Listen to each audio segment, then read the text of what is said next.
4 tarde.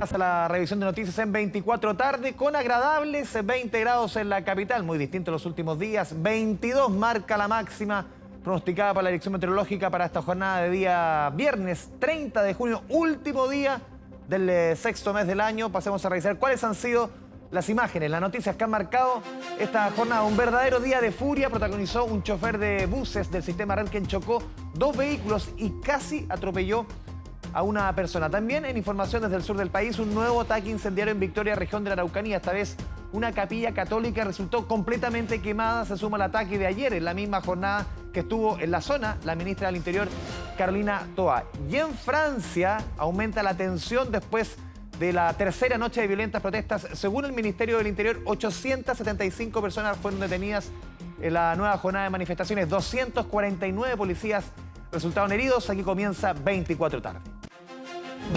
Ahora, vamos con la información del momento. Nos movemos hasta la comuna de Santiago, Santiago Centro, donde un operativo de seguridad logró recuperar un edificio tomado. Fabián Collado con la información desde el lugar. Fabián, buenas tardes. Muy buenas tardes, Andrés. Operativo entonces de desalojo y recuperación que está en desarrollo a esta hora acá en Nataniel, a la altura de Padre Miguel de Olivares, edificio que corresponde a dependencias de la Federación de Básquetbol de Chile y que había sido tomado por un grupo de sujetos que incluso está vinculado a diversos delitos. Este edificio había sido arrendado en 2014. Posteriormente comenzó el subarrendamiento de diversas habitaciones y posteriormente a quien se le había otorgado este arriendo simplemente salió del lugar, y es ahí cuando vivieron un infierno por parte de la Federación de Básquetbol de Chile porque no tenían cómo recuperarlo. Se logró esto el año pasado, pero nuevamente se lo toman a fin de año. Hubo incluso un operativo por parte del OS7 de Carabineros que terminó con personas detenidas, obviamente vinculados al tráfico de drogas. Además de eso, gran cantidad de música, gran cantidad de ilícitos como asaltos a las personas que estaban en los alrededores. Era parte de la realidad que se estaba viviendo día a día en este sector del centro de Santiago. Por lo mismo, durante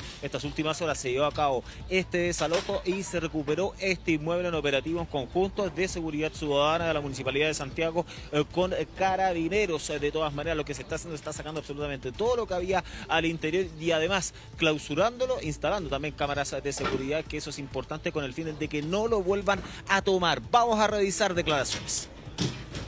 Particularmente esto es un espacio bastante grande con 5 pisos que estuvo tomado desde el año 2022 y previo a un operativo que se realizó durante ese año también desde el año 2014. Lo que nosotros en coordinación pudimos hacer con la Federación es que luego del desalojo incorporamos esta casa a nuestra estrategia, por lo tanto va a contar con vigilancia permanente, instalamos una cámara de televigilancia y estamos comenzando con el cierre. Tuvieron 3 años ocupándolo sin pagar ningún gasto, ¿cierto? Nosotros hoy día tenemos una deuda sobre los 10 millones de pesos en electricidad, 6 millones y fracción en luz, donde nadie se hace responsable. Hoy día quedamos desamparados ante esta situación, bueno, pero por lo menos hoy día vamos a tener la tranquilidad que nuestro edificio va a tener una protección a través de estas cámaras de seguridad. Gracias a las denuncias que hacía la gente a diario, que se logró incautar y sacar alcohol muchas veces, y personas que venían a estas fiestas que duraban hasta las 10 de la mañana, y muchas veces algunos de ellos con detenciones pendientes que fueron puestas a disposición del Ministerio Público. Entonces, recuperación de este edificio por parte de Carabineros, Seguridad Ciudadana, y que obviamente va a ser entregado a sus propietarios, la Federación de Básquetbol de Chile, los cuales están atentos respecto a esta situación que ha sido un infierno, han tenido cómo recuperarlos. Ojalá que ahora sea de manera definitiva, y de hecho que esto tiene el tránsito suspendido en Nataniel entre Tarapacá y Padre Miguel de Olivares para que tomen vías alternativas. Cambiamos de tema y nos vamos a revisar otras informaciones. Presten mucha atención a estas imágenes, porque es una irresponsabilidad total que puso en riesgo la vida de personas. Esto ocurrió durante la jornada de ayer en Recoleta, en la calle del mismo nombre, a la altura de Santa Filomena. Se trata de una conductora del ex sistema Transantiago, la cual habría chocado al vehículo blanco que ustedes están viendo en pantalla. Posteriormente, que lo que habría hecho, lo habría arrastrado hasta la acera, derriba un árbol que estaba en el camino, termina chocando un segundo vehículo, y con estas maniobras en plena avenida Recoleta, donde hay un flujo vehicular muy importante durante toda la jornada, casi atropella a otra persona que lo está increpando por este mismo actuar a raíz de aquellos que afortunadamente no terminó nadie herido, que obviamente podría haber terminado a alguien así, pero de todas maneras el conductora del Transantiago simplemente arrancó y nadie sabe de esta persona, con los diversos daños que fueron dejados ahí en la avenida Recoleta, también a los diversos conductores. Imágenes que llaman la atención, imágenes que impactan de todas maneras, e incluso hasta el minuto no hay denuncias al respecto, pero de todas maneras Carabineros de la Sexta Comisaría, al revisar estas imágenes que fueron difundidas a través de redes sociales, inmediatamente comenzó una investigación por oficio, una denuncia por oficio, con el fin de poder encontrar a los responsables, ¿sabes? Porque se puso en riesgo la integridad de peatones, uno que por poco es atropellado, y también de los diversos conductores en la avenida Recoleta, con estas maniobras que, por decirlo menos, llaman la atención. Vamos a revisar declaraciones por parte de testigos y también Carabineros. Nosotros estábamos trabajando igual aquí y venía el bus coloreando así. Pero el gallo venía con un fierro para pegarla, ya le ha quebrado el vidrio ya, uno de los vidrios. Para que no se le acercara el del auto, el caballero como que le quería echar el bus encima. La micro estaba parada por el lado, la camioneta estaba por el lado derecho y la micro por el otro lado, saliéndose donde a ella le correspondía. Entonces ahí la micro estaba estacionada y no le pegó el golpe fuerte, sino que la llevó, la arrastró. Estaba pegadita cuando le empezó a arrastrarla para allá. Son dos hechos en uno, un hecho de tránsito, que es denunciado al juzgado policial local de Recoleta, más el tema de esta agresión que se observa en las cámaras, que al principio no teníamos conocimiento y después pudimos tener la información, por eso esa persona fue denunciada al Ministerio Público. No tenemos registros de incidentes de este estilo en toda Avenida Recoleta, de hecho. Es recurrente, como en todos lados, que existan accidentes de tránsito, pero este hecho, con este tipo de escalamiento, no teníamos conocimiento. Incluso desde el interior del bus del exsistema Transantiago, su conductora o conductor, eso no está acreditado en un 100% de todas maneras, habría lanzado el líquido del extintor, según los testigos ahí en la avenida Recoleta. Lo que llama la atención, la agresividad, la violencia con este nivel de estrés vial tan impactante que se pone en riesgo la integridad de muchas personas. Vamos a revisar otra información, nos trasladamos a la comuna de Estación Central. Estuvimos hablando de este fracaso de Colo-Colo que quedó fuera de la Copa Libertadores. Pues bien, luego de este encuentro contra el Pereira de Venezuela, donde empataron, ahí es cuando varios hinchas iban transitando por Estación Central a la altura de Toro Mazote con la Alameda. Había muchos delivery que se encontraban en ese lugar. Y según la denuncia, barristas se habrían bajado de estos buses y habrían comenzado a agredir a los motoristas delivery. De hecho, les habrían botado sus motos, habrían tratado de romper sus motos, también los habrían agredido físicamente. Hubo lanzamiento de piedras en todo esto, lo que llamó la atención, y también habrían asaltado a algunos transeúntes, según lo que dicen los testigos, para luego arrancar en dirección desconocida. Hasta el minuto no hay víctimas que lamentar, afortunadamente, al menos no hay personas que hayan llegado hasta un recinto asistencial al producto de lesiones que estén vinculadas a estos hechos que ustedes están observando en pantalla. Pero de todas maneras ya las policías están trabajando en torno a estas imágenes para poder ver eventuales denuncias, individualizar a quienes generaron todos estos desórdenes, agresiones, también robos ahí en la comuna de Estación Central, que estarían vinculados a los barristas de Colo-Colo luego del encuentro del Club Albo contra el Pereira de Venezuela. Revisamos declaraciones que tenemos a continuación por parte de las autoridades y también testigos. Comenzaron a tirarse piedras unos con otros, pues. Todos allí del bus del Colo-Colo, como que decían algo. Dijeron algo y se empezaron a pelear, pues. De hecho, yo tuve que correr al metro porque estaba todo esto lleno, estaban tirando mucha piedra. Allá, más que todo de aquel lado también. De hecho, pasaron para este lado de la peluquería y comenzaron como a darle golpes a las puertas de las peluquerías de ahí abajo.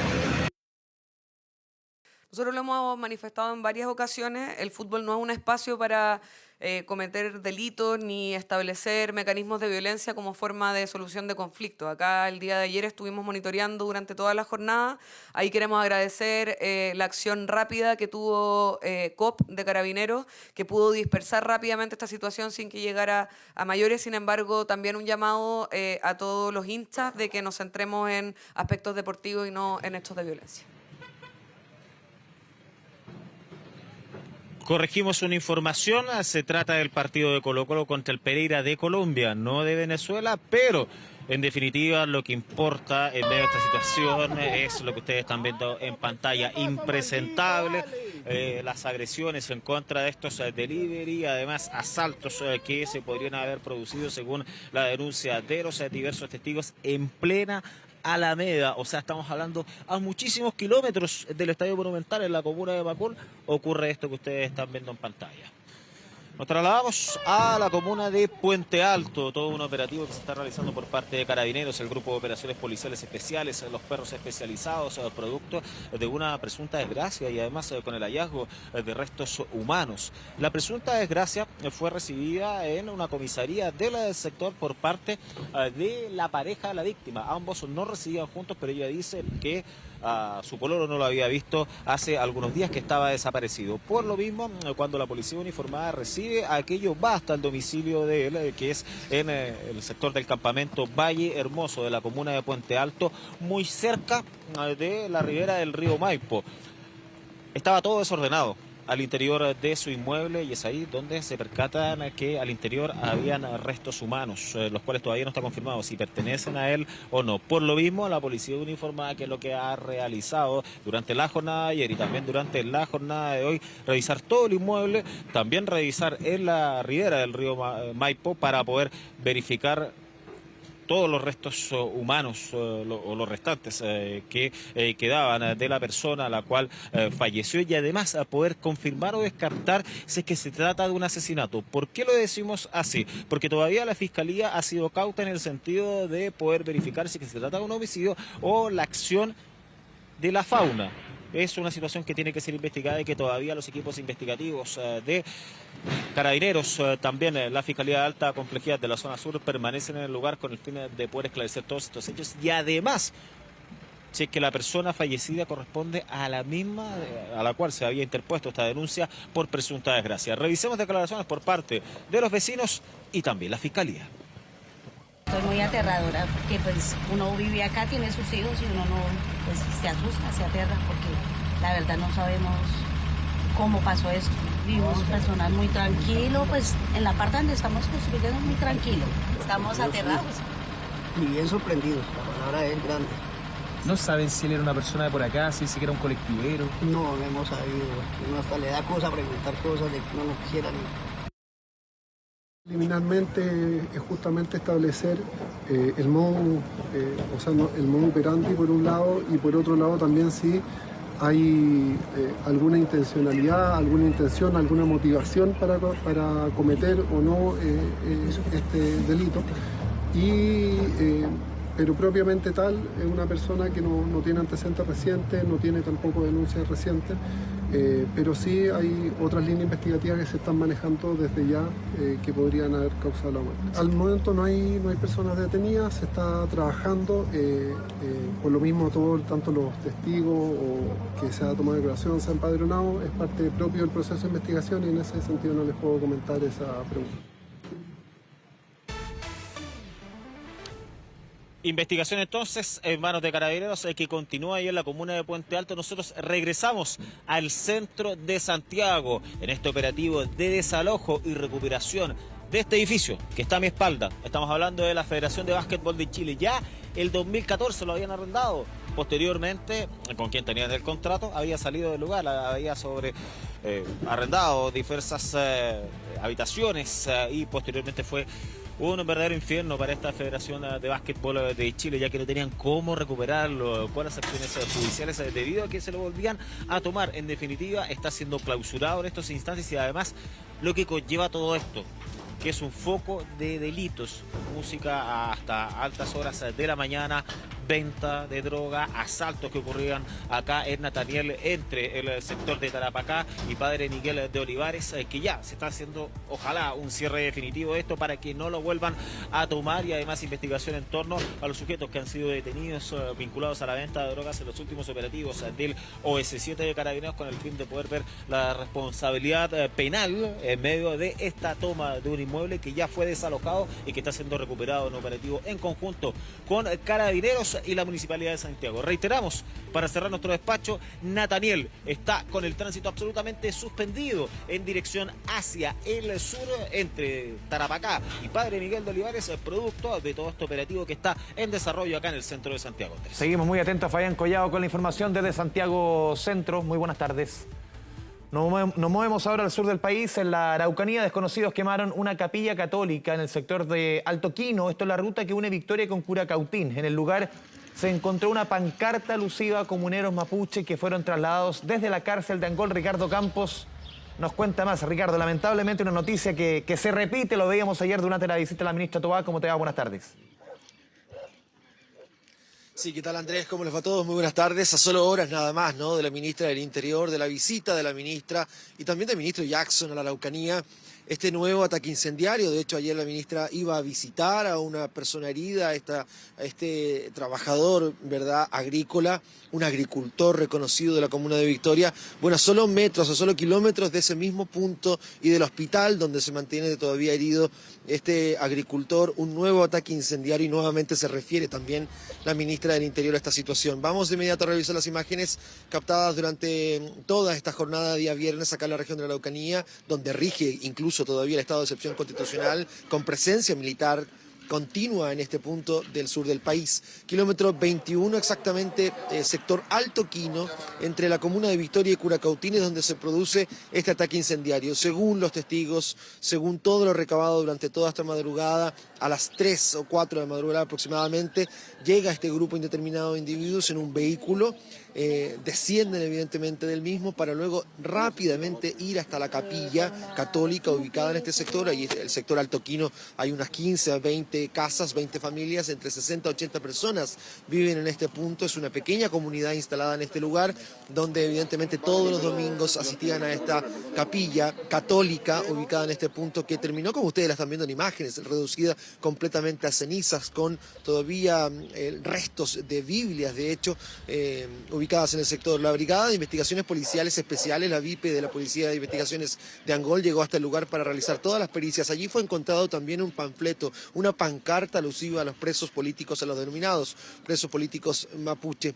Dice la gente del lugar, ¿no?, los habitantes que escucharon cada movimiento de los sujetos, pensaban que incluso era un robo, pero se trataba de un ataque incendiario que jamás vieron venir. De hecho, la noticia no les vino para nada bien, porque además habían programado bautizos para mañana. Un pequeñito de solo 4 meses, de vida, el pequeño Liam y su familia ya pensaban, ¿no?, en el bautizo para mañana a las 15 horas que estaba programado. Dice el padre que lo van a hacer igual, van a llevar a cabo igual esta ceremonia católica para entonces realizarla seguramente alrededor de los escombros, de lo que quedó de esta capilla católica instalada en este punto, quemada a manos de desconocidos que llegaron durante horas de la madrugada. Vamos a escuchar de inmediato las declaraciones captadas durante toda esta mañana por parte de los fieles, que dicen la fe, eso sí, no se la quitan, pese a que sí se han llevado a la capilla y ha quedado reducida a cenizas. Veamos las declaraciones. En el lugar se pudo establecer que en horas de la madrugada personas desconocidas llegaron hasta el sector y procedieron a incendiar una dependencia destinada a capilla católica, la cual fue destruida en su totalidad. En el lugar fue posible encontrar evidencia documental, la cual fue levantada y será remitida al laboratorio de criminalística para su análisis, informe que después será remitido al Ministerio Público.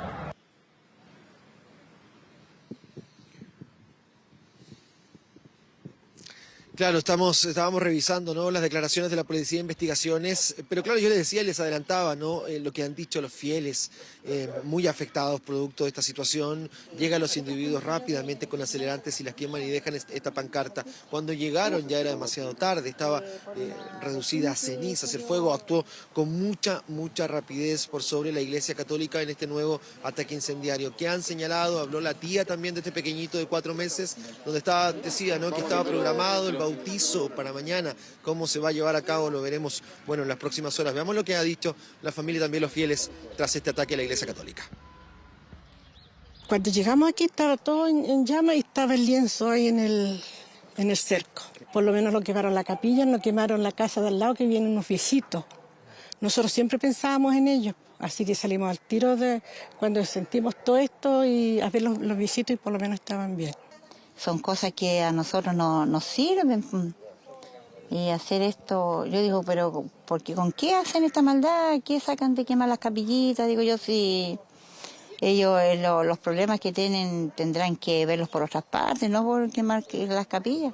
Justo este sábado teníamos la misa, son todos los primeros sábados, y justo íbamos a coincidir con la misa y hacer el bautizo, pero ahora ya no se puede. Aquí lo más importante es que el niño reciba su sacramento y la fe siempre va a estar, siempre, aunque quemen todas las iglesias, todo, siempre va a estar la fe.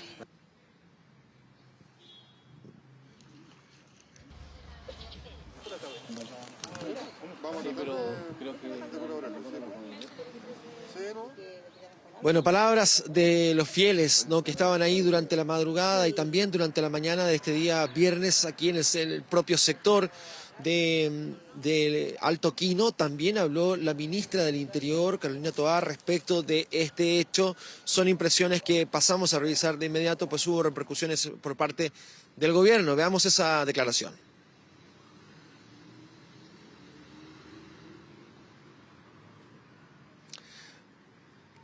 Ok, vamos a estar revisando en todas nuestras plataformas de 24 horas, evidentemente, todas las declaraciones que ha entregado también el gobierno respecto a este hecho en particular. Un nuevo ataque incendiario perpetrado aquí en la región de la Araucanía. Evidentemente, esto generó también un amplio operativo policial por parte de las Fuerzas de Control y Orden Público, de Carabineros y también de la VIPE, de la PDI de Angol, que realizó las pericias en el lugar, todo para intentar dar con el paradero de los responsables de este ataque a esta capilla. Vamos a ver qué pasa mañana, porque mañana estaba programado esta serie de bautizos, incluido el pequeñito Liam de solo 4 meses que estaba ahí, ¿no?, alrededor de los escombros de esta capilla católica. Así que veremos qué va a pasar. Dice que van a montar el padre aparentemente una mesa y va a improvisar un altar para intentar en medio de los escombros realizar esta ceremonia católica con estos pequeñitos. Ricardo Campos desde la región de la Araucanía, muy buenas tardes.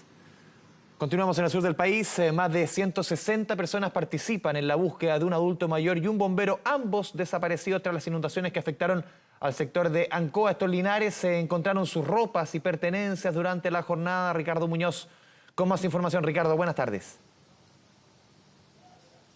Buenas tardes, Andrés. Efectivamente, son más de 160 los funcionarios que están trabajando acá en el sector de Vega Ancoa, en la comuna de Linares, donde se mantiene por 7º día consecutivo la búsqueda de un adulto mayor de 89 años, Pedro Ibáñez, que fue arrastrado por el agua cuando intentaba ser rescatado por un bombero, Robinson Altamirano, de 37 años, quien acudió hasta este lugar a prestar ayuda. Vemos imagen en vivo de parte de lo que está pasando. Ahí lo vemos en la cámara de Luis Armenté. Son vecinos, habitantes también de este lugar, que llegaron a participar en la remoción de escombros, en la búsqueda de este vecino de 89 años, a quien buscan prestarle ayuda, particularmente a la familia, para poder dar con el paradero de esta persona y también de este bombero, que permanecen desaparecidos acá en el sector de Vega Ancoa. Lo vemos ahí en imágenes, calaminas, árboles también arrasados por el agua, electrodomésticos que quedaron a merced del agua que ingresó a las viviendas. Durante esta jornada estuvimos conversando junto al hijo, a Pedro Ibáñez, que nos entregaba ahí detalles de lo que ha pasado en estos 7 días de búsquedas. Pasemos a escuchar las declaraciones durante esta jornada. Nos enfocamos acá. Queremos acotar este espacio completo, ver la posibilidad de encontrar obviamente a nuestro familiar directo, y luego nos enfocamos en tratar de buscar nuevamente, y en una de esas encontramos al voluntario. Me saco el sombrero con el voluntario que está en este momento desaparecido. Para mí es un héroe. Nos enfocamos. Ahí escuchábamos a Pedro Ibáñez, quien participa también a esta hora de esta jornada de búsqueda y remoción de escombros. También conversamos durante esta mañana junto al comandante de bomberos, Carlos Retamal, quien entregaba detalles ahí sobre esta suerte de placa que instalaron en el perchero, donde este bombero habitualmente dejaba su indumentaria, su casco, sus botas, que permanece ahí intacto y vacío, a la espera de que regresen esos elementos junto a él hasta el cuartel de Linares, donde prestaba servicios. Recordemos que este funcionario funcionario trabajó como bombero en la región metropolitana, se trasladó hasta la región del Maule, manteniendo esta pasión, este trabajo por prestar servicio y ayuda a la comunidad. Estuvimos conversando con el comandante, pasemos a escuchar lo que nos comentó. Tenemos más de 160 personas en esta fuerza de búsqueda para encontrar a estas 2 personas desaparecidas. Para mañana se suman más de 200, 250 personas, ¿cierto?, que van a sumarse a la fuerza, diferentes instituciones, como te digo, y estamos haciendo y esperanzados, digamos, haciendo todos los esfuerzos posibles y esperanzados que entre hoy y mañana podríamos tener resultados positivos. Es parte de la búsqueda que realizan acá los funcionarios de bomberos, también rescatistas, personal de emergencia, que se dispuso desde las regiones desde el Biobío, bien digo, también de Ñuble, que llegaron a prestar ayuda hasta esta zona donde se está trabajando todavía en la remoción de escombros, como les decíamos, y la búsqueda de estas 2 personas. El agua arrasó completamente con 25 viviendas. Estos vecinos mantienen la esperanza intacta de encontrar a su vecino y también a este voluntario de bomberos. Con esa imagen en vivo nos vamos a despedir hasta hora de la tarde. Sí, Ricardo Muñoz, muchas gracias por la información desde el sector de Ancoa. Vamos a continuar en la región del Maule con la masiva llegada de vehículos con ayuda e incluso visitantes que llegan a turistear. No es buen momento, y generan problemas de congestión y movilidad. Esto es Licantén. Patricia Flores, ya te vemos en imagen. ¿Cómo te va? Buenas tardes. Hola, buenas tardes, Andrés. Así es, una situación que durante el día de hoy hemos estado tomando el pulso. De hecho, nosotros nos encontramos a tan solo 10 kilómetros de la entrada principal de Licantén. Estamos en una de las avenidas de acceso en donde ustedes pueden ver en este momento cómo funcionarios de Carabineros se encuentran realizando una fiscalización a todos los vehículos, sin excepción, que quieran ingresar. De hecho, en este momento les están preguntando a ellos de qué manera vienen hasta este punto, si vienen para ayudar en remoción de escombros, en limpieza, a entregar diferentes tipos de enseres o víveres a las familias que más lo necesitan. Muchos de ellos también han tenido que ser devueltos porque hay que recalcar que estamos en una comuna que se encuentra constantemente trabajando en este tipo de limpieza, en la remoción, en donde hay camiones bastante grandes. De hecho, ustedes pueden ver que en este tipo de vías no solamente transitan 4x4 camionetas, sino que también camiones 3/4 y camiones de alto tonelaje que permiten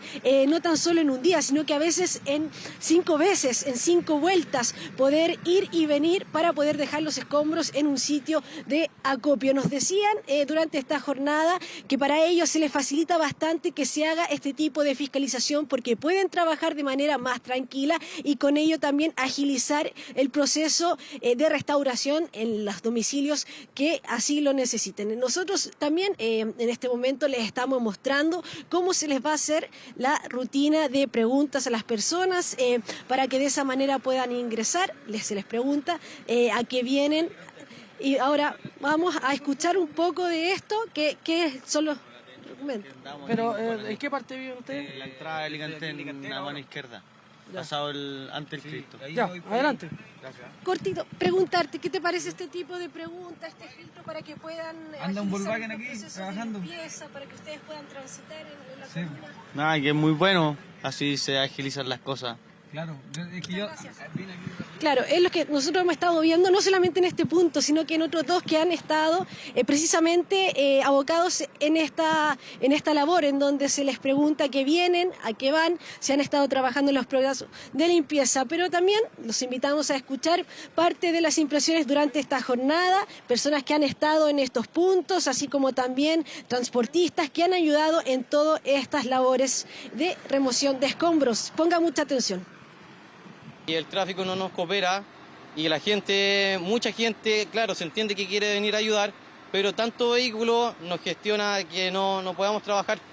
Ahí las maquinarias no pueden trabajar con tanto tráfico. Hay gente que viene en realidad a pasear y eso es lo que tratamos de nosotros evitar. Ayer se hizo un control intenso donde se le preguntaba a la gente a qué venía, porque hay gente que viene a pasear, a mirar y no hay nada que mirar, o sea, esto fue un desastre. Los cortes que nosotros estamos realizando son netamente para poder generar el espacio de tiempo para que las máquinas y las tolvas puedan realizar las limpiezas dentro de la comuna y así también evitar la aglomeración de vehículos que se está generando producto de la gente que está viniendo a cooperar con enseres para el hogar, ¿cierto? Ahí escuchábamos parte de las impresiones, rescatar principalmente una de ellas, no hay nada que turistear, sino que más bien es la labor de ayuda que se está realizando en este día, que han sido bastante constante y que también permite agilizar el movimiento de los camiones, el movimiento de las camionetas, de los vehículos que han estado abocados en esta labor de poder trasladar los escombros hasta el centro de acopio correspondiente y de esa manera seguir en este proceso para que las familias puedan ya de alguna manera ir retomando el ritmo de vida en la comuna de Licantén. Nos despedimos muy atentos a toda la información que pueda surgir en este punto de la región del Maule. Patricia Flores, muchas gracias por la información desde Licantén. Nos movemos un poquito más al norte, hacia la región de O'Higgins. Cerros de escombros se han registrado en Coltauco en medio de la limpieza que se hace en la comuna. Recicladores tratan de rescatar lo máximo posible y poder darle una nueva vida a muchos artículos. Leila Zapata, tenemos en la imagen con todos los detalles. Leila, buenas tardes. ¿Cómo estás, Andrés? Buenas tardes. Hoy se cumple una semana de la salida del río Cachapual que generó, miren lo que está acá en la imagen de Rodrigo González, este cerro de escombros que ha sido sacado desde el sector de Loreto, el Molino y todos los puntos que han estado principalmente afectados por la salida del afluente más importante de la provincia de Cachapual. El municipio ha dispuesto este lugar que se encuentra a distancia de unos 600 metros desde el sector de Loreto para que puedan trasladar acá los lodos. De hecho, va pasando en este minuto el Super Sucker, que es esta aspiradora gigante de lodo que está trabajando en el sector de Loreto y también en el Molino para poder sacar este lodo. Acá en este lugar están acopiándose todos los enseres, toda la basura que se ha generado producto de esta tragedia, y en este punto están los recicladores, que son personas que sacan lo que más pueden, sacan los alambres de los colchones, el fierro de los refrigeradores, de los enseres, de los electrodomésticos y buscan comercializarlo. También hay otras personas que buscan muebles para poder reparar. Vamos a escuchar un poco las impresiones respecto a las labores de limpieza que se están realizando acá en la comuna de Coltauco. Prácticamente venimos a ver lo que es muebles, electrodomésticos, lo que se puede rescatar y tratar de arreglar. De todo lo que caiga, todo lo que es fierro, todo lo que es cuestión de fierro. Perfecto. Los fumieros, puede ser desarma, que ahora estamos sacando más el fierro nomás. Cocina, refrigeradores, de todo. ¿Y eso qué lo hace? Lo llevamos a un botadero de reciclaje. Ahí estaban en las declaraciones de las personas que están a cargo de reciclar parte de lo que está acá en este basural. En este basural también ha llegado incluso la basura inútil, la ayuda inútil, aquella ayuda que ha llegado a los distintos lugares de acopio, principalmente ropa en mal estado, disfraces, trajes de novia, ropa interior usada que ha llegado incluso para ayudar a las personas, lo que ha generado bastante indignación acá en la comuna de Coltauco, sobre todo de las personas que más lo necesitan en este minuto, quienes insisten en hacer el llamado en que se requiere ropa de cama, frazadas, sábanas, plumones y también toallas y ropa interior nueva para hombre, mujer, niños y niñas. Escuchamos sus declaraciones.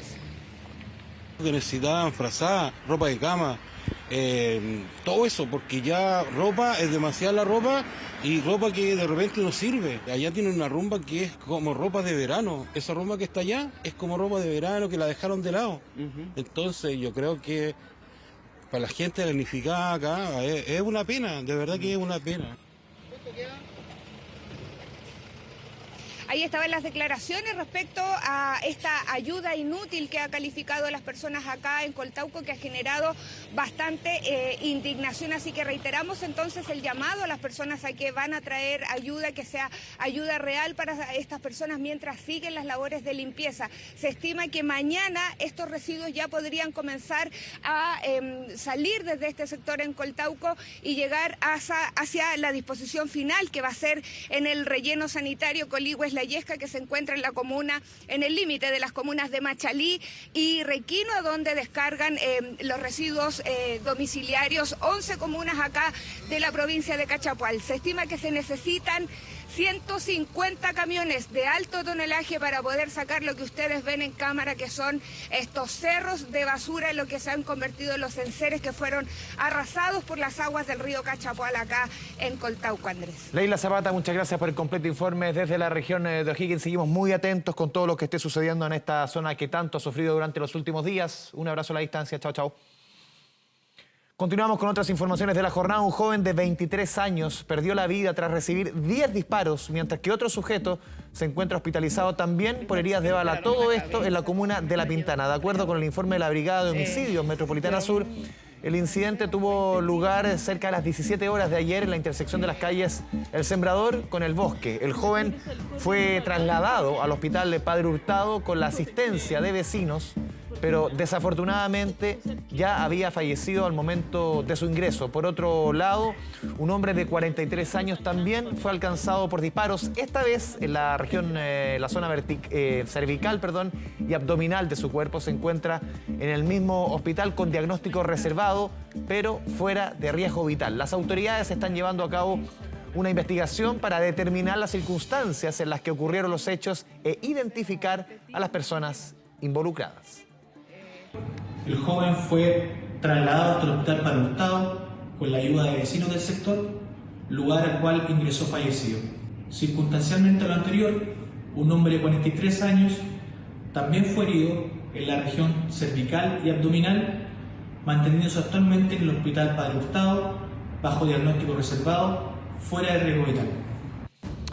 Y un hombre perdió la vida después de perder el control de su vehículo y chocar en al menos dos ocasiones. Esto en la comuna de Maipú. El incidente ocurrió en el cruce de Camino a Melipilla con Pajaritos en dirección al poniente alrededor de las 4 de la madrugada. Según los primeros informes, el conductor habría perdido el control debido al exceso de velocidad, impactando inicialmente contra un árbol y luego contra una muralla. A pesar de que el personal médico llegó rápidamente al lugar, lamentablemente no pudieron salvar la vida de la víctima, quien falleció a pesar de los esfuerzos realizados. La CIA de Carabineros trabajó en el lugar durante las últimas horas para intentar, obviamente, tener más antecedentes de las razones de este accidente. 13 horas con 36 minutos. Nos vamos a la pausa de las noticias en 24 horas.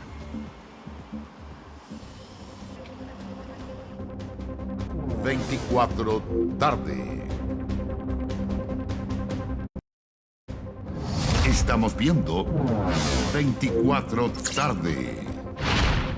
Volvemos a 24 tarde con información política. Los partidos del oficialismo se reunieron hoy tras la polémica por la Fundación Democracia Viva. Todo en medio de nuevos casos que complican al gobierno. Ignacia Jiménez con todos los detalles. Ignacia, muy buenas tardes.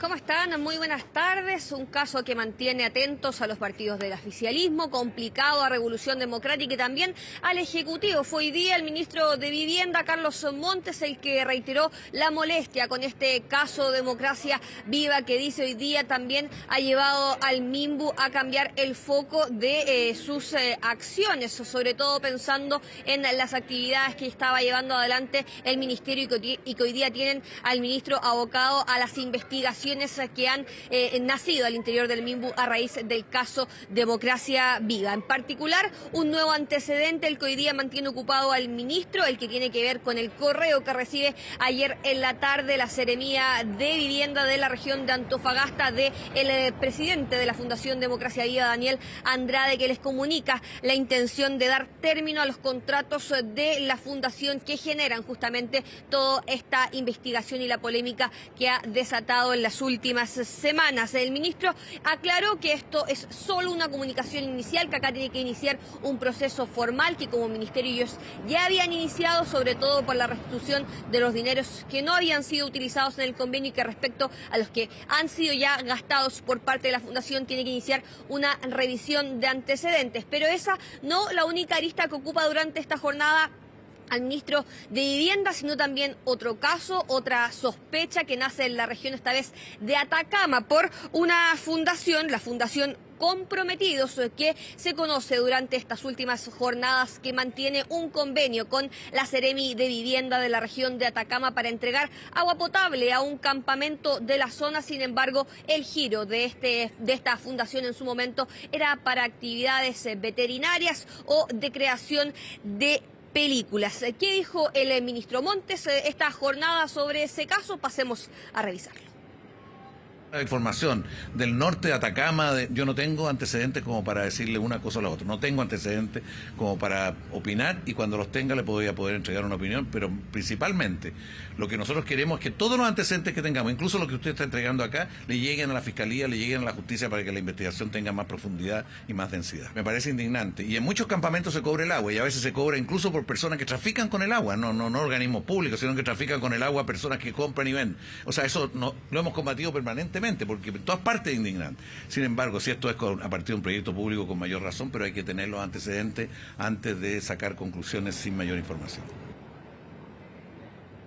La indignación del ministro porque este convenio entre la Fundación y la Seremía mandata el cobro de el agua potable que se le entrega a los vecinos de ese campamento en la región de Atacama. Una situación que el propio Minbu ya está investigando. De hecho, los equipos que pasarán por la región del Maule, que también estuvieron durante la semana pasada por la región de Antofagasta, deberían ir hasta la región de Atacama para analizar ese convenio, además del sumario interno que se ha abierto en la Seremía del Minbu de Atacama para analizar este convenio de la Fundación comprometidos que sale a la luz durante esta jornada. Durante esta jornada también se conoce la decisión de Revolución Democrática de expulsar del partido a los dos principales involucrados del caso Democracia Viva. Estamos hablando de Daniel Andrade y también del ex seremi de vivienda de la región de Antofagasta, Carlos Contreras. Pasemos a revisar las explicaciones del presidente de Revolución Democrática de por qué todavía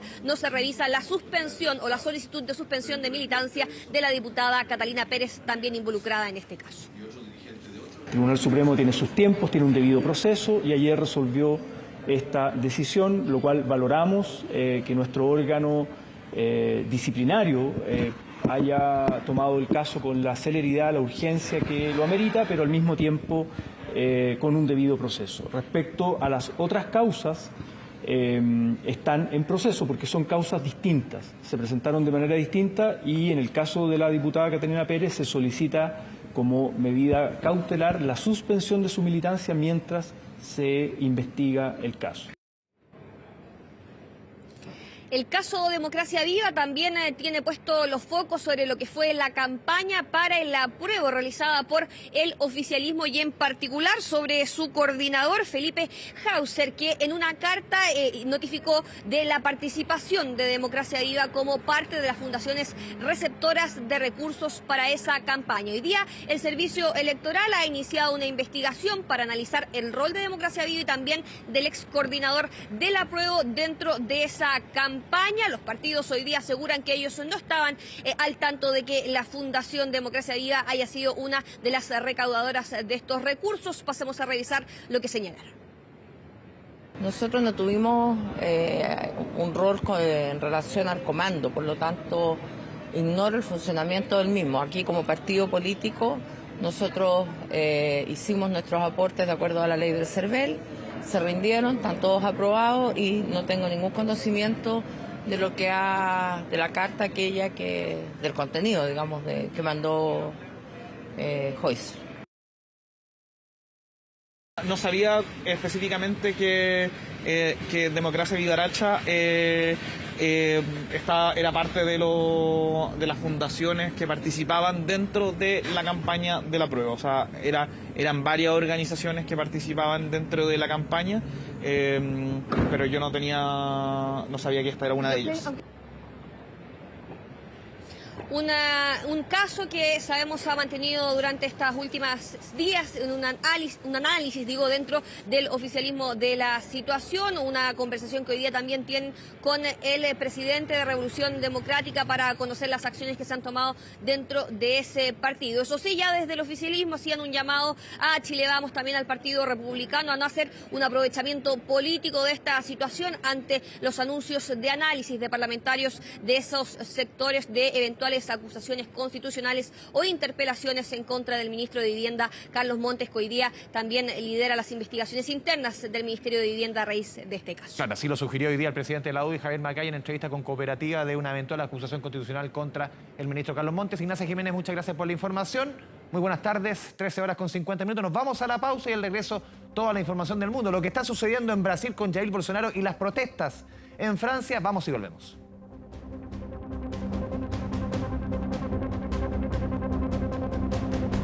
Internacional.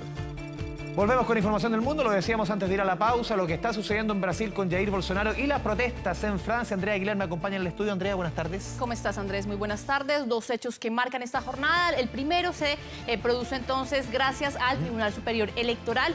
Era algo que se esperaba, Andrés. Ayer ya se había anticipado que había los votos para finalmente inhabilitar políticamente al expresidente brasileño Jair Bolsonaro.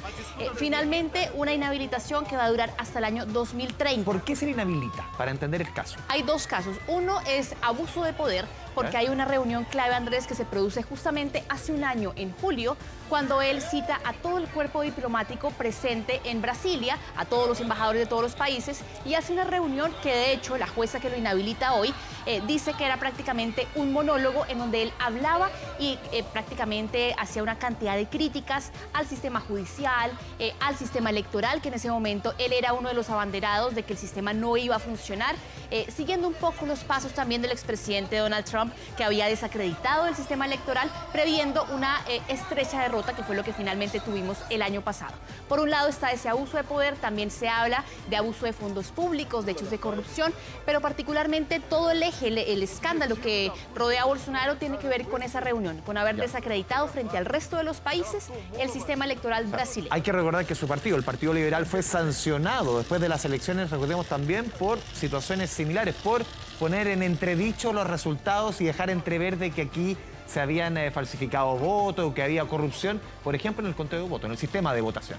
Claro que eso era clave también, y otra de las cosas claves también, Andrés, es que finalmente él termina perdiendo sus derechos políticos por casi una década, 8 años, por el voto de la jueza Carmen Lucía, que es una mujer que había tenido una cantidad de enfrentamientos políticos con el expresidente Bolsonaro. Recordemos que la había perseguido durante su gobierno a varias líderes políticas. Ella no era política, pero sí era una cabeza visible de la justicia en Brasil. Habían tenido una cantidad de enfrentamientos y finalmente ella dice: yo me sumo al resto de mis compañeros. O sea, hay que recordar que el tema de la justicia en Brasil muchas veces ha convivido con la política. Recordemos el caso del juez Sergio Moro, que terminó siendo ministro justamente de Jair Bolsonaro. Y él señaló, el mismo Bolsonaro, que va a apelar, porque esto es apelable, no es definitivo. Efectivamente, y lo que él dijo finalmente en una entrevista que dio a una radio brasilera, que finalmente estaban viendo todo lo que iba a ser esta votación, entrevistan a Bolsonaro y él dice: yo simplemente voy a hablar con los abogados, voy a apelar y voy a esperar qué dice también el Tribunal Supremo Electoral sobre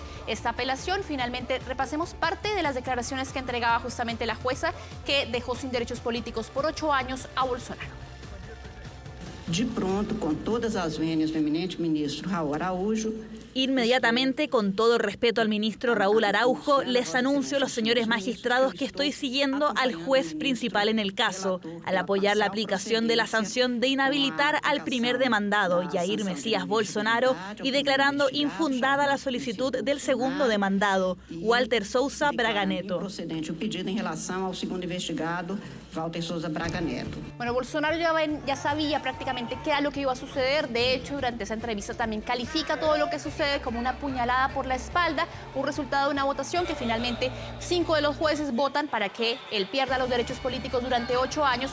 2 de los jueces votan en contra, pero finalmente él termina siendo o no teniendo la posibilidad mejor de lanzarse a las próximas elecciones, que era donde él esperaba resurgir de las cenizas, tratar de competirle seguramente no a Lula o a otro de los candidatos, pero finalmente recuperarse de lo que ha sido esta derrota, que hay que decirlo también, lo minó terriblemente, anímicamente, y este es un nuevo golpe entonces para el expresidente, que ha sido finalmente apartado por 8 años de la vida política en Brasil. Y recordemos muy a lo Trump, tú hacías el similante, él todavía no reconoce la derrota, o sea, una derrota que fue hace casi un año.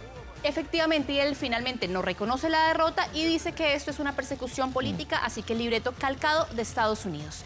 Y vamos a dejar Brasil por un momento para concentrarnos en lo que pasa a esta hora en Francia. Aumenta la tensión, Andrés, en distintas partes. Ya no se concentra todo el conflicto solamente en Nanterre, que es este suburbio de París, ni en París, sino que lo que estamos viendo se está extendiendo a al menos una decena de ciudades. Anoche la situación fue realmente compleja en Marsella, por ejemplo, en donde prendieron fuego a la municipalidad, si lo traducimos a nuestros mismos términos, al ayuntamiento, le dicen ellos. También le prendieron fuego al al transporte público, al sistema de trenes. Según el ministro del Interior, 875 personas fueron detenidas en la nueva noche de manifestaciones y 249 policías resultaron heridos. Andrea, en un contexto, en un año que ha sido sumamente complejo para Emmanuel Macron, lo hemos visto. Hablamos del Ayuntamiento de Marsella, una serena imagen también del Ayuntamiento de Bordeaux, cuando también se intentó quemar para las manifestaciones por el tema de pensiones. O sea, ha estado álgida la calle en Francia, no solamente en París, en buena parte de las más importantes ciudades galas, por reforma a pensiones, ahora por este tema de índole policial. No ha sido un año fácil para Macron. No, realmente no es un año fácil y seguramente no lo va a tener fácil en los años subsiguientes, porque recordemos, tú mencionabas, por un lado, la reforma pensional continúa siendo, y por lo tanto hemos conversado también con personas que están en París y nos contaban, esto no es tan extraño para nosotros, esta cantidad de barricadas, de protestas, porque ya venimos de varios meses de protestas con la reforma pensional. Así que ese tema y estos escenarios, de hecho había una imagen, Andrés, de una persona comiéndose un sándwich mientras estaba pasando eso finalmente. Así que el aplomo que tienen los franceses frente al hecho de las protestas también es un punto ahí. Y finalmente, una de las críticas que se hace también es a la respuesta que ha tenido el gobierno frente a un tema que por un lado también tiene un componente racial, porque recordemos que el joven asesinado era de, digamos, de origen argelino, por ejemplo. Y finalmente su madre se convierte en toda esta, la líder de las protestas pacíficas, no de las imágenes que estamos viendo, que finalmente se reduce, como pasa en muchos otros países, a actos de vandalismo, atacar también las instituciones, los medios de transporte. Vamos a repasar justamente parte de las declaraciones que entregaba el presidente Emmanuel Macron durante esta jornada. Esta es una situación absolutamente inaceptable y condenable, porque nada puede justificar la violencia, especialmente cuando consiste en atacar edificios públicos, ayuntamientos, comisarías, escuelas o organizar saqueos a comercios. Nada lo justifica. Pero ¿quieren saber ustedes dónde estaba el presidente de Francia mientras estaba este caos en su país? Tenemos esta foto. Él estaba disfrutando de un concierto con Elton John. Es una foto, Andrés, que ha causado realmente un nivel de malestar en Francia, porque finalmente también hay videos del presidente francés en medio del caos que se estaba viviendo en distintas ciudades, como lo hemos dicho. Él estaba disfrutando, que estamos viendo también estas imágenes ahí, del concierto de Elton John, que no era el momento seguramente, que finalmente... Uno entiende que los presidentes y las autoridades tienen que divertirse, pero hay momentos y momentos. Hay momentos y momentos. Mientras tienes 10 ciudades incendiadas, la cantidad de heridos también, porque se está hablando ahora de un joven que está prácticamente con muerte cerebral, de otro que está también herido, de estas escenas que estamos viendo, autos entrando a las tiendas de lujo, saqueos en distintas ciudades, que el presidente esté en un concierto de Elton John, que se filtra además una foto en donde él prácticamente se ve acompañando a Elton John, a la primera dama, a su pareja, como si no estuviera pasando nada en su país. Es un punto más que seguramente va a alimentar el debate de lo que va a ser los próximos días en Francia, y también le pega, ¿no?, a una popularidad bastante minada que ha tenido el presidente Emmanuel Macron durante las últimas jornadas. No es la primera vez que Macron recibe este tipo de críticas. En abril, recordemos, también había un video que se había hecho viral en el que el presidente cantaba junto a un grupo de jóvenes mientras estallaban las manifestaciones. Venimos también de las imágenes que tuvimos la semana pasada, en donde él se bajaba prácticamente una cerveza en 17 segundos. Una serie de imágenes que van en contra realmente de lo que está sucediendo en su país y de la conexión política que debería tener en estos momentos. Ha pasado en otras partes, pasó acá el 18 de octubre del 2019, también con el presidente Piñera, el famoso episodio de las pizzas. Ha pasado, son momentos que no están para cierto tipo de celebraciones, más allá de las intenciones de un primer mandatario. Claro, efectivamente es cuestión de timing, los presidentes, las autoridades tienen todo el derecho a tener una vida. Eso no se discute, pero hay momentos. Claro, hay prioridades y la prioridad en este momento era estar al frente de la emergencia. Porque la lectura es muy distinta respecto, claro, se puede divertir, pero la lectura es que tú no le estás tomando el peso a lo que está pasando en el momento.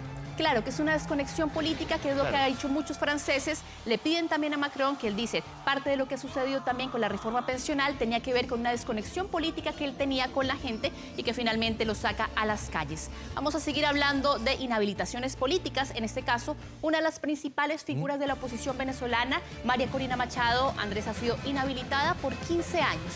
Esto para que no pueda competir. Ella sonaba bastante fuerte para las elecciones presidenciales del próximo año, y lo que hace, muy a su estilo también, el gobierno chavista es inhabilitarla a través de sus mecanismos como la Contraloría. Porque uno veía en los últimos tiempos, tú lo sabes mucho mejor, Andrea, que ese liderazgo, por ejemplo, de Guaidó iba en retirada y ella iba resurgiendo como una de los rostros de la oposición. Ella hace rato que está metida en esto, pero iba surgiendo como un rostro importante en la oposición, resurgiendo. Resurgiendo, Andrés, porque ella había sido diputada por muchos años, ha sido una de las figuras quizás más perseguidas por el gobierno, no solamente de Nicolás Maduro. Recuerdo que había unos enfrentamientos tremendos con Hugo Chávez, que la ponía en la palestra pública, que la insultaba todo el tiempo también, y finalmente lo que hace la Contraloría de Venezuela es impedirle que se presente a las primarias que va a haber en octubre y que no se pueda postular a cargos de elección pública, dicen ellos, los próximos 15 años.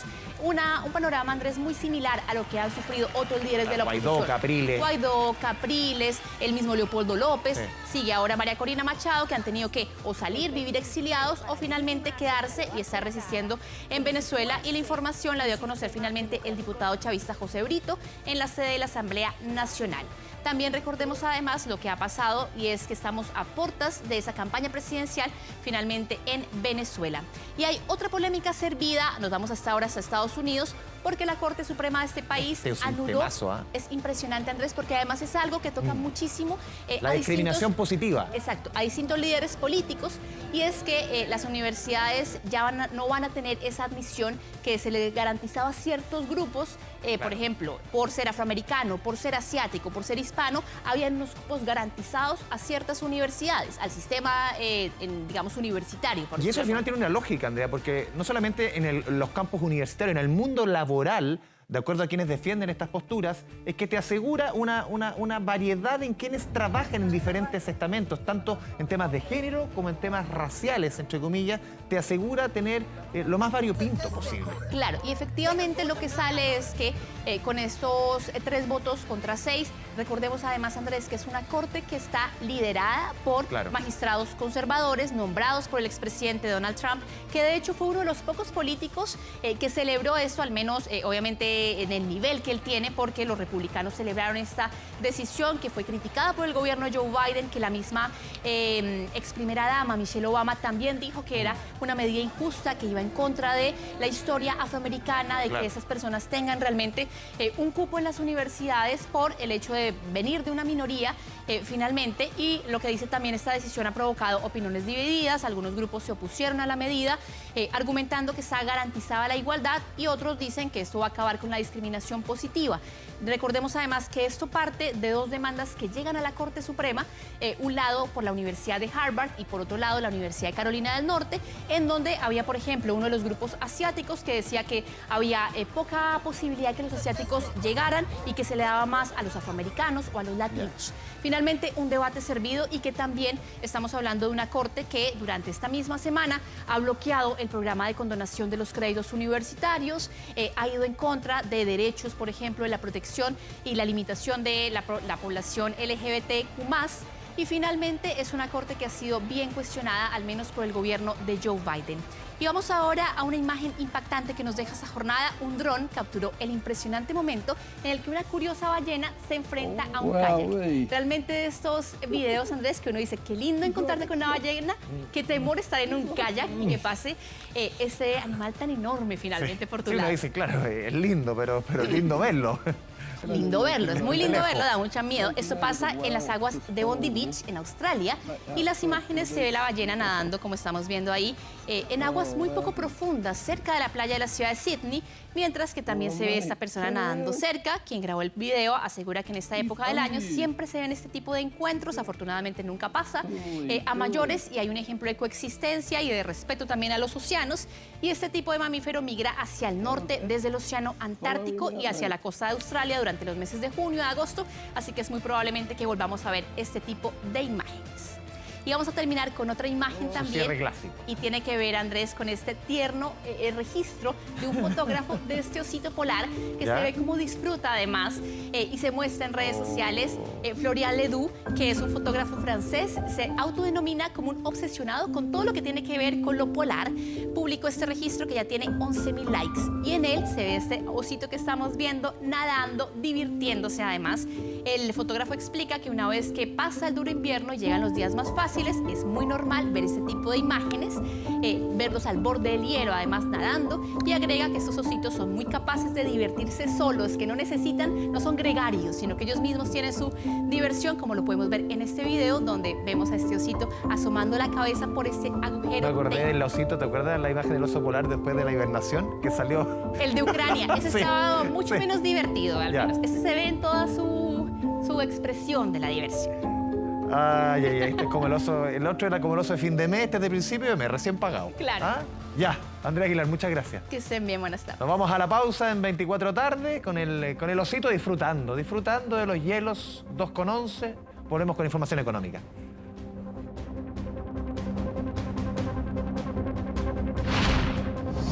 Ya volvemos con 24 tarde. Volvemos con información de la economía. Hoy día se entregaron algunos números que sirven de preámbulo para lo que va a ser la cifra de IMASEC que va a entregar el Banco Central el día lunes. Una cifra de crecimiento, no se ven, las predicciones no son muy positivas, pero aquí lo más importante son números que van a matizar también otras discusiones en materia económica. Por ejemplo, el famoso pacto fiscal que propone el ministro de Hacienda, Mario Marcel, esta reforma tributaria que busca recaudar más dinero para el Estado, que está difícil conseguir esos votos en el Congreso, y con toda seguridad los números que marquen la economía también van a marcar esta discusión. Desde la oposición no quieren hablar de reformas tributarias, sino que concentrar la discusión en medidas pro crecimiento. Vamos con la primera gráfica que hemos preparado, números entregados hoy día por el INE. Son diferentes guarismos que se van entregando para entender cómo viene la economía.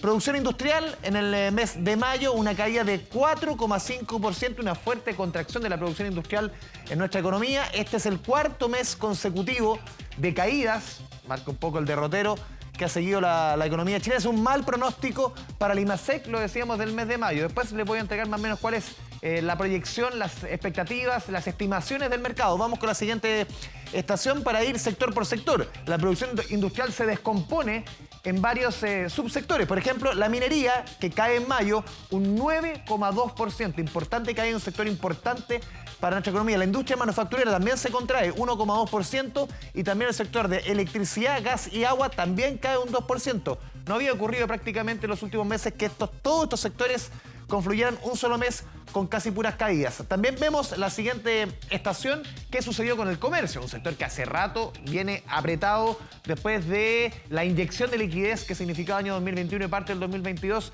han venido con muchas caídas. El comercio en el mes de mayo cayó 10,5% si lo comparamos con el mismo mes del año pasado, 13 meses consecutivos de caídas. Y si también descomponemos por el subsector del comercio, la venta de vehículos cayó 21%, el vestuario y calzado cayó 11,9%, los productos electrónicos 9,2% y las ventas de supermercados bien decidor cayeron 11,2%. Y vamos con la última gráfica que hemos preparado, lo que se viene para el crecimiento. A ver, tuvimos el mes de enero de este año, el último mes con un registro positivo. Si lo comparamos con el mismo mes del año pasado, 0,4%, y hay meses consecutivos negativos. 0,3%. En febrero, 1,9%. Se fue ajustando lo de marzo. En un principio había sido una caída de 2,1%, ahora es 1,9%. Y la caída de abril de 1,1%. Y de acuerdo a las estimaciones de los economistas, una caída para el mes de mayo entre 1 y 2%. Cada uno con sus proyecciones. Pero lo que yo les decía al inicio, ese número que veamos en el mes de mayo va a marcar la conversación respecto a otros proyectos, a otras propuestas en materia económica que empuja sobre todo el ministro de Hacienda, Mario Marcel, y el famoso pacto fiscal. Escuchemos declaraciones de economistas sobre los números que conocimos hoy día, estos números sectoriales y las proyecciones de crecimiento que se vienen para estas cifras de IMASEC que va a entregar el Banco Central a las 8:30 del día lunes. El índice de producción minera tuvo una importante caída este mes en comparación al mes de mayo del año pasado, alcanzando cerca de un 9% en la caída. Esto va a tener importantes repercusiones en el IMASEC, ya que recordemos que el mes pasado el IMASEC alcanzó una caída del 1,1% gracias al que el sector minero subió. Ahora, con un sector minero decaído, lo más probable es que el IMASEC caiga aún más que ese valor, alcanzando 1,5% o quizás más. Claramente lo que se está viendo aquí es que el poder adquisitivo de los chilenos ha ido en desmedro, y es por eso que sectores como los supermercados son los que primero se ven impactados en este sentido. Cabe destacar que sectores como el entretenimiento, la recreación, han visto un aumento en torno a un 16% con respecto al mismo mes del año anterior. Eso quiere decir que a pesar de la situación más restrictiva que estamos viviendo, es importante que siempre se destaquen los sectores que siguen creciendo. Claro, la preocupación está en el crecimiento, también la preocupación está en la inflación. Lo veíamos hace un par de jornadas sobre los efectos que está teniendo y que ha tenido el sistema frontal, no solamente los estragos y la tragedia que ha provocado en la zona centro-sur, sino que también los efectos que tiene en la economía, en muchas salsas que vimos y que registramos hace un par de jornadas aquí en esta sección. También lo estamos viendo en terreno, subió por ejemplo el precio de la lechuga, el kilo de papa se disparó tras el sistema frontal que afectó a gran parte de la agricultura. Felipe Gallegos le tomó la temperatura a estos precios y está con el reporte. Felipe, ¿cómo te va? Buenas tardes. ¿Cómo te va? Muy buenas tardes. Claro, lo reportan nuestros equipos en regiones y también nosotros acá en la comuna de Quinta Normal, porque hay productos que ya han comenzado a subir de precio, producto de las intensas lluvias del sistema frontal que azotó con fuerza durante la semana en la zona centro-sur de nuestro país. ¿Qué es lo que ha subido de precio? Por ejemplo, el precio de la papa, lo reportan acá en esta feria libre en la comuna de Quinta Normal. Hace una semana el saco de 25 kilos costaba cerca de 12.500 pesos. Hoy ese mismo saco se empina por los 20.000 pesos. Eso, por supuesto, ha motivado que deban subir los precios de la papa. El kilo, la semana pasada, por ejemplo, en esta feria libre costaba cerca de 500 pesos. Hoy día se empina ya por sobre la barrera de los 1.000 pesos. Es un efecto de esta situación climática. Conversamos justamente con los consumidores, también con los locatarios de esta feria libre. ¿Qué fue lo que nos dijeron? Pasemos a revisar justamente estas declaraciones. Antes comprábamos 3,5 kilos de papa en 2.000 y ahora esa misma está a 900. ¿El kilo? El kilo, claro. Las papas que las subieron porque como por la cuestión de la lluvia, del sol, entonces, pero o sea, tenían guardadita, pues. La están vendiendo más cara ahora. Sí, está todo caro. Las papas han subido al doble, costaban unos 10.000 pesos, ahora están costando 20.000 pesos los sacos. ¿Saco de cuánto es? De 25 kilos. Sí, salen casi al costo a 1.000 pesos. Yo creo que igual es un aprovechamiento de los agricultores porque papas siempre hay. Nosotros estamos vendiendo a 600, a 700, ahora cuesta 1.000, 1.200, hasta 1.400 el kilo. Esta papa sale 13.000 pesos. ¿El saco? El saco. Ahora está en 20.000. O sea, subió un 80%. Otro producto que ha subido de precio, producto de esta situación climática, es la lechuga. Nos decían que la semana pasada costaba entre 400 y 500 pesos la unidad de una lechuga. Hoy día está superando la barrera de los 700, incluso hasta 800 pesos podemos comprobar que estaba por acá. Así también lo demuestran las cifras de la Oficina de Precios del Ministerio de Agricultura, que ya están actualizadas hasta el 30 de junio. Fíjense que, según la ODEPA, la lechuga pasó de 750 pesos en promedio en el centro de Santiago hasta 1.050 pesos. ¿Qué pasó con la papa? Pasó de 775 pesos en promedio en el centro de Santiago hasta los 1.160 pesos en promedio. Habló durante esta jornada, abordó justamente esta situación de los precios de las hortalizas el ministro de Agricultura, Esteban Valenzuela. Pasemos a revisar sus declaraciones. Acá hubo afectación, sabemos, en la costa sobre todo y en la orilla. Habían todavía...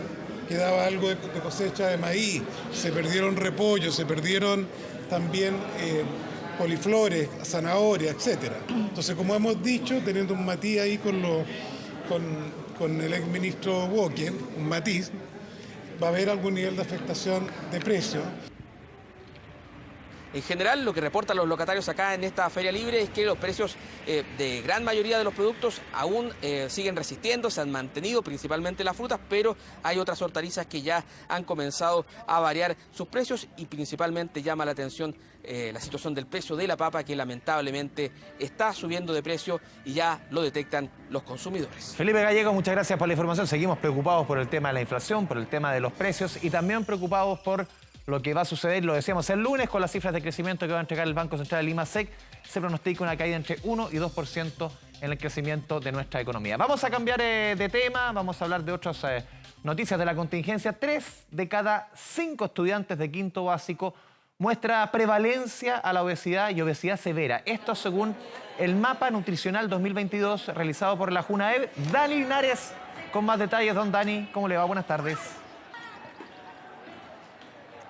Y es una preocupación constante, ¿no?, para todos los padres, madres que nos están sintonizando a esta hora. ¿Cómo incorporar los alimentos saludables a la dieta de los niños en la casa, cuando muchas veces quizás no se hacen atractivos o bien el acceso a la comida rápida hoy está mucho más a la mano? A veces los tiempos de trabajo de los propios padres hacen que cocinar en casa recetas más saludables, con mayor tiempo de preparación, se haga muy difícil para incorporarlas en la rutina. Pero es un desafío que debe estar presente para poder de alguna manera darle la vuelta a las cifras que hoy presenta el estudio de torno al mapa nutricional de nuestros niños realizado por el Ministerio de Educación y la JUNAEP.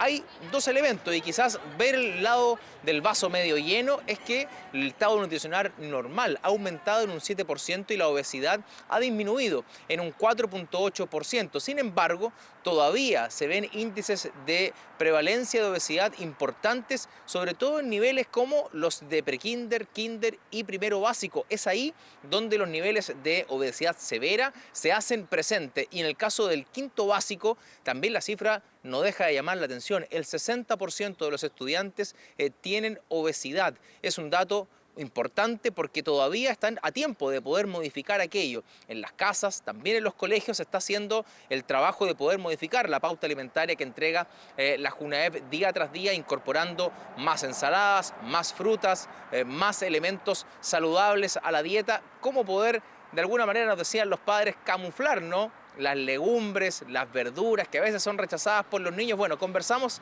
con ellos, sus experiencias, cómo lo hacen en el día a día para poder mantener una dieta más saludable y mejorar estas cifras, junto, por cierto, la actividad física, que es relevante en este tipo de casos. Escuchemos las declaraciones. En el desayuno, cereales así con leche. Y después en el almuerzo como un pollo y un arroz, así lo normal, con ensalada. 3 veces al día y también me da por comer fruta, como siempre hay fruta en mi casa. Como mucha manzana, mandarina o pera. Creo que a través de una alimentación más entretenida, sobre todo cuando uno tiene niños, es más fácil guiarlos en esa línea de que mantengan un equilibrio. Afortunadamente no tenemos el problema, ya desde siempre los chicos han comido bajo esa línea de la salud. Lo que cuesta más es sacarle el hecho de no comer comida chatarra. Bien, ahí los testimonios de cómo lo resolvían, ¿no?, las familias en la casa. Algunos incorporando a los niños en la propia cocina, entendiéndolo y haciéndolos conscientes de lo que están comiendo. Otros derechamente de plano ir prohibiendo algunos alimentos, las bebidas azucaradas, que por más que sean light o 0 calorías, de todas maneras no son positivas, ¿no?, para la alimentación, como lo puede ser hidratarse con agua, que sin duda, eso sí, colabora para mejorar la hidratación de cada uno de los niños y niñas en las casas, pero todo eso tiene que estar de la mano de una cultura que se debe implementar en la casa y también en el colegio. Para eso hay políticas públicas que se están implementando. Hablábamos, por ejemplo, de los cambios en las minutas de alimentación de JUNAEP, también lo que se está haciendo a niveles de programas como Elige Vivir Sano, el programa Una Vuelta a la Manzana también, que lleva adelante el Ministerio de Educación junto al Ministerio del Deporte. Son algunas de las políticas públicas que engloban esta situación que busca generar un cambio radical, cultural, que busque generar mayores índices de salud en los niños y niñas. Vamos a revisar las declaraciones de las autoridades en ese sentido. Hoy día 40 programas de distintos ministerios que están fortaleciendo la actividad física. Tenemos nosotros la intención que las comunidades educativas permitan, tengan la posibilidad, ¿no es cierto?, y nos permitan tomar decisiones sobre cómo las horas de libre disposición pueden tener una mayor, diríamos, carga académica asociada a la actividad física, deportiva, artística, que es claramente poder acercar o acortar la brecha entre, ¿no es cierto?, la malnutrición excesiva, ¿no?, el sobrepeso o la obesidad, con la alimentación adecuada.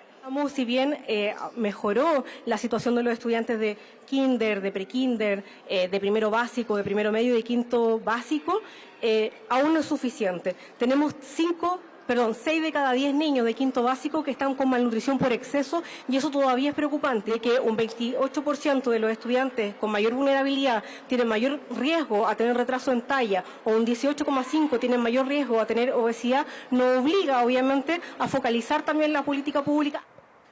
Bien, son cifras positivas y alentadoras en comparación al año anterior. Sin embargo, no nos debe hacer bajar la guardia, ¿no?, de lo que significa incorporar en el día a día la alimentación saludable, hacer conscientes a los niños de los alimentos que están comiendo, cuáles son los peligros que tienen muchos de ellos. Quizás quedó dentro ya de la cultura lo que tiene que ver con los sellos. Muchos niños lo tienen ya incorporado, que entre más sellos es un alimento menos saludable, y así otras cosas que deben ir sumando también como información para que esta alimentación no sea un desafío, no sea algo tedioso, sino que sea más bien parte de nuestra rutina, poder incorporar fruta, poder incorporar verdura, mantener una rutina alimentaria con horarios estructurados, horarios de desayuno, de colación, de almuerzo y de cena o una merienda entre medio, pero que todo eso tenga también una estructura día tras día y así ir cambiando de a poquito estas cifras que hoy presenta esta radiografía que hace el Ministerio de Educación, que da cuenta de niveles importantes de obesidad, sobre todo en etapa preescolar, y eso es muy importante porque todavía hay a tiempo de cambiar toda una cultura para adelante. Ya cuando uno es más adulto cuesta muchas veces ya volver a recuperar eso que no se aprendió cuando uno era más chico. Los famosos hábitos desde chiquitito. Don Darío Linares, muchas gracias. Chao, chao. 4 tarde. Volvemos para despedirnos en 24 tarde. Hay 22 grados en la capital, pero antes los dejamos con una invitación para esta noche, en 24 horas central. Archivos 24, junio de 1993, 30 años, ¿eh? Y el país completo se paralizaba ante una de las mayores hazañas de la medicina chilena, la primera separación de siameses, un hecho histórico del cual un equipo de Televisión Nacional de Chile encabezado por la periodista Patricia Espejo, fue testigo privilegiado. Hoy, 30 años después, revivimos la historia junto a sus protagonistas e imágenes exclusivas de la separación de José Patricio y Marcelo Antonio. Esta noche, Archivos 24, que tenga una excelente tarde y un gran fin de semana. Que le vaya bien. Su calidad de vida es cada vez peor. El equipo médico del Hospital Luis Calvo Maquena ha decidido su separación. Marcelo Antonio y José Patricio se toman de sus manos por última vez en su condición de unidos.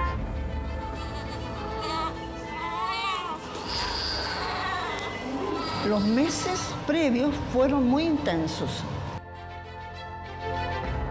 Y yo digo, estos niños los van a separar. No pueden dejarlos así. Y ese día yo quiero estar presente dentro del pabellón. El miedo a no fallar, porque en el fondo nos habíamos comprometido con un país